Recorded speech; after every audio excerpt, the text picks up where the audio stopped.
किसी को एक भी फूटी कौड़ी नहीं देते थे। पत्नी ने कहा कि अरे महाराज, गंगा स्नान का समय आया है, अब तो जाकर के कहीं स्नान कर लीजिए, दान पुण्य कहीं कुछ कर दीजिए। सेठ जी ने कहा कि ये सब फालतू की काम हमें न समझाओ, ये वो लोग करते हैं जिनको कोई काम धंधा नहीं रहता। महाराज ऐसा नहीं है, काम सबके पास है, लेकिन लोग कहते हैं ना, जिंदगी जब तक रहेगी फुर्सत न मिलेगी काम से, और कुछ ऐसे हो जाए प्रभु राम से। इसलिए व्यक्ति को हमेशा थोड़ा थोड़ा पद समय निकालना चाहिए। सेठ जी ने कहा कि नहीं नहीं, ये सब फालतू चक्रों में हमें नहीं पड़ना, तुम तो कर ही देती हो। उसने कहा महाराज, हम तो कर देती हैं, ठीक है, परंतु हमारा किया आपको मिलेगा कब? जब हम चाहेंगे तब।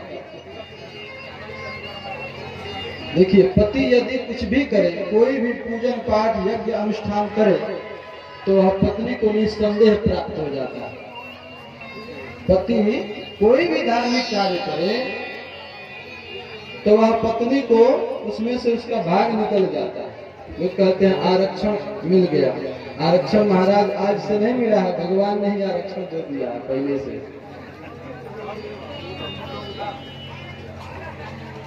लेकिन पत्नी यदि कुछ करे तो पत्नी चाहेगी तब पति को देगी, नहीं तो नहीं देगी।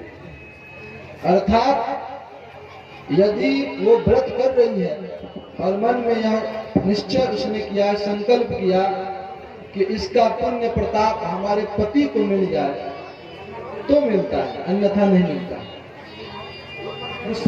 गुस्से में सेठाइन ने कहा कि यदि नहीं जाओगे तो आज से तुम्हारा खाना पीना सब बंद। सेठ जी ने सोचा भाई अब यदि नहीं जाते हैं तो समस्या हो जाएगी, हमारे घरवा में महाभारत हो जाएगा महाराज।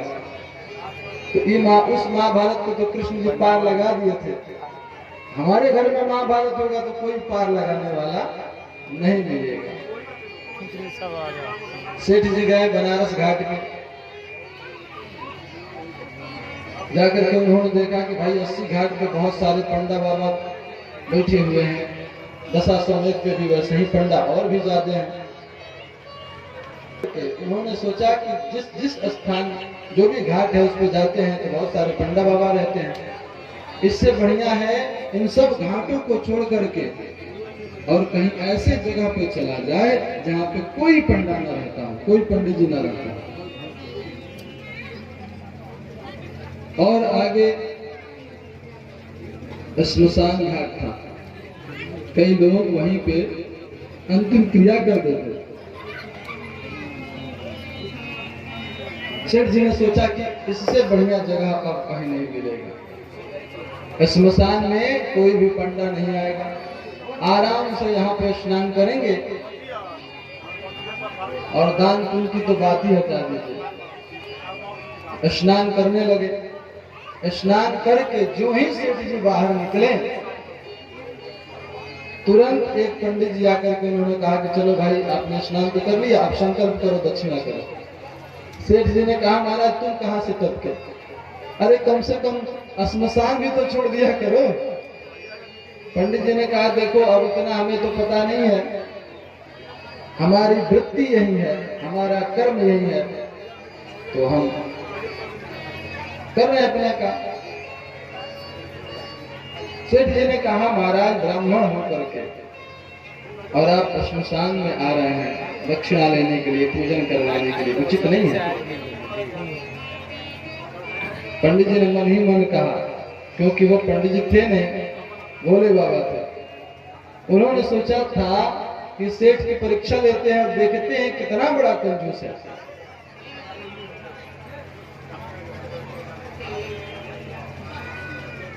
अब भोले बाबा ने कहा कि लाओ दक्षिणा दो।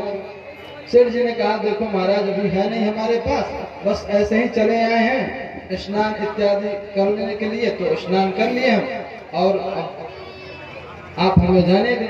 उन्होंने कहा नहीं कोई बात नहीं, नहीं लाए हो तो कोई दिक्कत नहीं है तुम।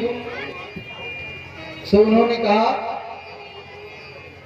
भोले बाबा ने कहा कि नहीं लाओ, संकल्प लाओ, संकल्प करो। सेठ जी ने कहा महाराज कुछ नहीं लाए हैं। भोले बाबा ने कहा कोई बात नहीं, बकाया कर दो, दक्षिणा बकाया रहेगा, उधारी। सेठ जी ने उधारी दक्षिणा संकल्प करवाई। कितने कर दे बताओ? उसने कहा महाराज 100 रुपया कर दो, क्योंकि इससे ज्यादा की हमारी औकात नहीं है। सेठ जी के कहने के बाद बाबा ने कहा अच्छा ठीक है, चलो भाई कम से कम 100 रुपया तो दे रहे हैं, आज तक तो दान इसने दिया ही नहीं है। 100 रुपये का संकल्प करके, और जो ही वहां घर पहुंचे सेठ जी, तो पीछे से दरवाजे पे महाराज जी पधार गए। सेठ जी हैं घर पे? सेठाइन आकर के बाहर देखी। उन्होंने कहा कि एक पंडित जी आए हैं, वो कह रहे हैं कि आप घाट पे गए थे तो आपने बकाया दक्षिणा करा रखा है, तो दे दीजिए उनको। तो सेठ जी ने कहा कि जाकर कह दो कि सेठ जी अभी घर पे नहीं है। देखिए झूठ बोलना, सेठ जी अभी घर पे नहीं है। सेठाइन जाकर के, सेठाइन ने भी जाकर के कह दिया कि हमारे सेठ जी ने कहा है कि सेठ जी अभी घर पे नहीं है। अब बाबा ने कहा कोई बात नहीं, नहीं है तो जब आएंगे तभी मिल के जाएंगे, और वहीं पे बैठ गए। सेठाइन जाकर के फिर बोली जी सुनते हो, वो तो वहीं बैठ गए। कहाँ? दरवाजे पे। क्यों? दक्षिणा लेने के लिए। कब जाएंगे ये तो पता नहीं, उन्होंने कहा है कि जब सेठ जी आएंगे तब जाएंगे। अच्छा अच्छा, तो जाकर के कह दो उनसे कि सेठ जी की तबीयत बहुत खराब है। सेठाइन ने जाकर के कहा कि सेठ जी की तबीयत खराब है। कहाँ है सेठ जी? उन्होंने कहा अरे राम राम, अभी तो अच्छे भले वहां से आए हैं, तो अब पुरोहित का यह फर्ज बनता है कि जब तक जजमान स्वस्थ न हो जाए तब तक पुरोहित का फर्ज है कि वहां पर रह करके उसकी प्रतीक्षा करे, उसकी सुरक्षा प्रदान करे। अब जब तक सेठ जी सही नहीं होंगे तब तक हम नहीं जाएंगे। सेठाइन जाकर के फिर कह रहे हैं महाराज वो तो बिल्कुल समाधि लगा करके बैठ गए। फिर वह सेठाइन जाकर के जब सेठ जी से कह रही है इस तरह से कि महाराज समाधि लगा करके बैठ गए हैं, तो सेठ जी ने कहा कि जाकर के कह दो कि सेठ जी मर गए।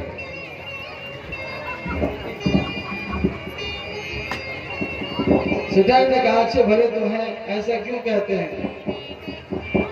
सेठ जी ने कहा कि नहीं जाकर बस इतना ही कह दो कि सेठ जी अब इस दुनिया में रहे नहीं, मर गए।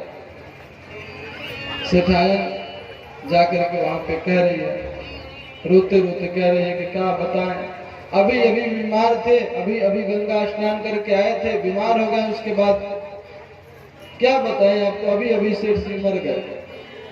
बाबा ने कहा राम राम, अब मर गए तो तब तो इनका संस्कार भी हमको ही करना पड़ेगा। बाबा ने कहा कि फिर लगाओ व्यवस्था और बनाओ, अर्थी की व्यवस्था करो, और सेठ जी को उठा करके अर्थी पे लिटा दिया गया। अब सेठाइन करें कि ना ना, गांव के लोग जो इकट्ठे हो गए ले जाने के लिए, तो सेठ जी की पत्नी कह रही नहीं नहीं नहीं, मरे नहीं है। तो जो स्त्रियां थी वो कहती हाँ बहन हमको भी पता है मरे नहीं है। स्त्रियों ने कहा कि पगला गई है बेचारी सेठ जी के प्रेम में, देखो कैसी पागल हो गई है कि अभी भी या इसको ऐसा लग रहा है कि सेठ जी अभी भी जीवित है, मरे नहीं है। सेठ जी परेशान, भाई सबने मिल करके और अर्थी उठा लिया, श्मशान भूमि पर लेकर के चले गए सभी लोग। श्मशान घाट में ले जाकर के चिता पर लिटा दिया। उसके बाद चिता पर लेटाने के बाद जब मुखाग्नि देने कोई व्यक्ति जाता है ठीक उसी प्रकार से उनका जो अपना कोई था वह मुखाग्नि देने के लिए जो ही भाग गया, तो उस पंडित जी ने, बाबा ने कहा कि बस एक बार एक मंत्र सेठ जी के कान में हमको बोलना है, उसके बाद तुम आग लगा देना। अगर इसके बाद भी सेठ जी नहीं जगे तो आग लगा देना। बाबा ने जाकर के कहा कि महाराज, जो पंडित जी आए थे वो चले गए।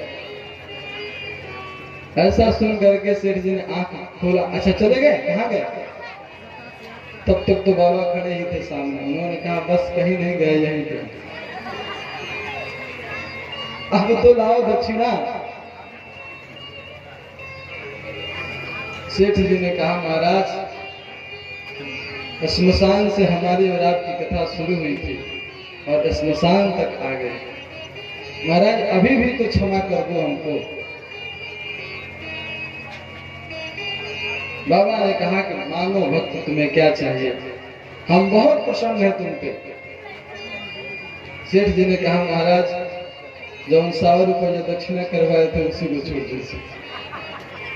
आनंद गंध भगवान की